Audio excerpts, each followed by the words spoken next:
بسم الله الرحمن الرحيم.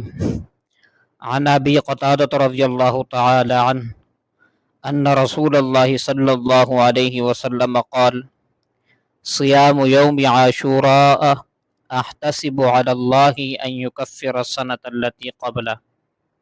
رواہ مسلم رحمہ اللہ۔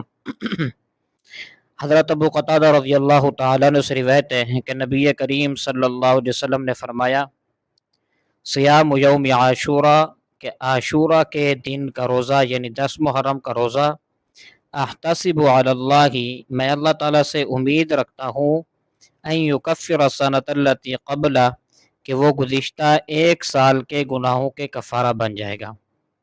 تو اس لیے مستحب یہ ہے کہ 10 محرم کا روزہ رکھا جائے اور اس سے پہلے 9 کا یا پھر 11 کا روزہ رکھ لیا جائے، مستحب یہی ہے۔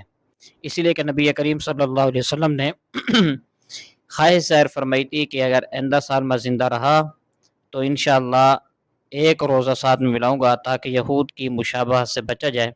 تو اسی لیے 10 محرم سے پہلے ایک روزہ رکھ لیا جائے 9 کو، یا پھر 10 کے بعد 11 کو روزہ رکھ لیا جائے۔